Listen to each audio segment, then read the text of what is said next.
Hello, good afternoon. कैसे हैं आप सब? होप करते हैं कि सब अच्छे होंगे। स्वागत है आप सबका हमारे यूट्यूब चैनल पर। जैसा कि आप सबको पता है कि मुख्य सेविका की डीवी चल रही है और डीवी का 5 दिन कंप्लीट होने के बाद आज छठे दिन संडे है, इसलिए आज छुट्टी है। कल से फिर डीवी स्टार्ट हो जाएगी और इस बीच जो बातें निकल के आ रही हैं, मुख्य सेविका डीवी में मूल निवास कहाँ का लगेगा, इस पे बात कर लेते हैं। और जिन बहनों का प्रपत्र डाउनलोड नहीं हो रहा है, वो लोग क्या करें? और गवर्नमेंट जॉब व संविदा वालों के लिए एनओसी लग रही है या नहीं लग रही है, इस पे भी बात करेंगे। और विद्यालय में प्रवेश लेने और विद्यालय छोड़ने को कैसे भरा जाएगा, इसके बारे में भी बात करेंगे। चैनल पे आप नए हो तो सब्सक्राइब कर लीजिएगा। चलिए वीडियो को स्टार्ट कर लेते हैं।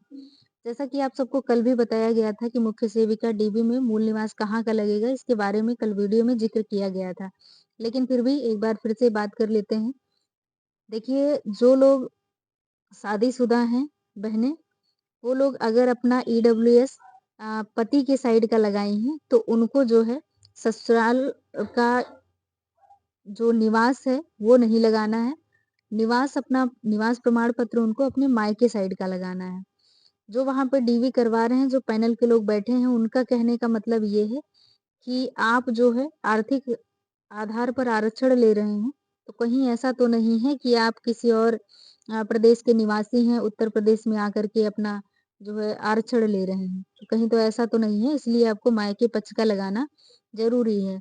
तो आप ध्यान रखिए कि मायके पक्ष का अगर आपका नहीं बन रहा है, तो खोज लीजिए आपका बहुत पुराना वाला, चाहे 2007, 8, 9, 10, 11, 12 कभी भी हस्तलिखित होगा, जो पापा के साइड का होगा निवास प्रमाण पत्र।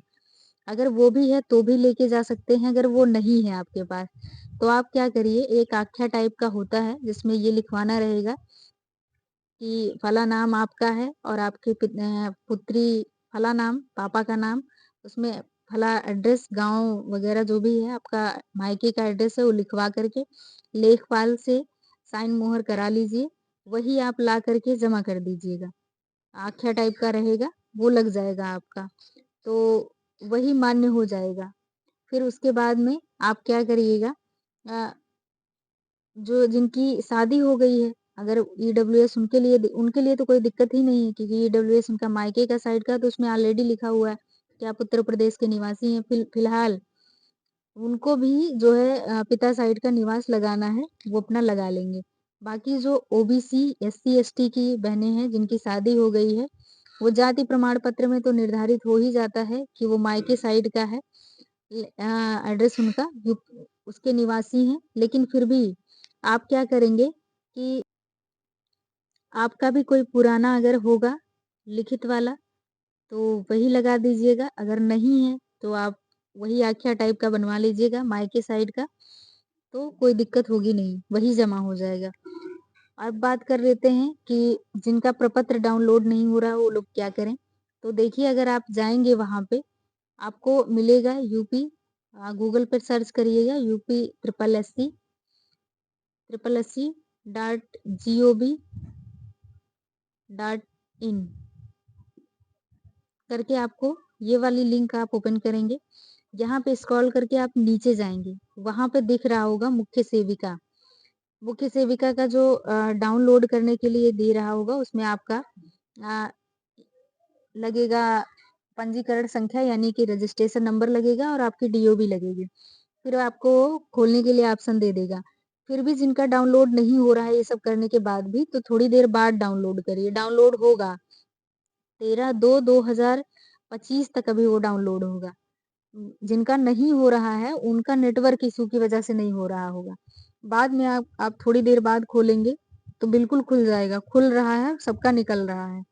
जो लोग कह रहे हैं कि हमारा नहीं निकाल रहा, निकाल दीजिए, तो हम तो निकाल रहे हैं, निकल जा रहा है। तो आप लोग परेशान ना होइए, निकल जा रहा है, बस थोड़ी देर बाद इंतजार करिए। जैसे अभी आप खोल रहे हो, उसके 10 मिनट बाद खोलिए तो खुलेगा, निकलेगा वो। अभी 13/2/2025 तक वो डाउनलोड होगा, जब तक आपकी डीवी चलेगी। तो इसलिए परेशान ना होइए, उसको डाउनलोड करके रखिए, कर लीजिए और निकलवा लीजिए, ऐसे ही निकलेगा वो। और गवर्नमेंट जॉब और संविदा वालों के लिए क्या है, एनओसी लगेगी कि नहीं लगेगी, इस पे बात करते हैं। तो देखिए, एनओसी तभी लगेगी जब आप प्रपत्र में भर के ले जाएंगे। पहले आप वहां पे देखे होंगे जो एप्लीकेशन फॉर्म है, उसमें अगर आप क्लिक किए हैं, ये आप बोले हैं कि हाँ, हमारा जॉब है, हम मतलब जॉब में हैं, तब आपको एनओसी देनी पड़ेगी।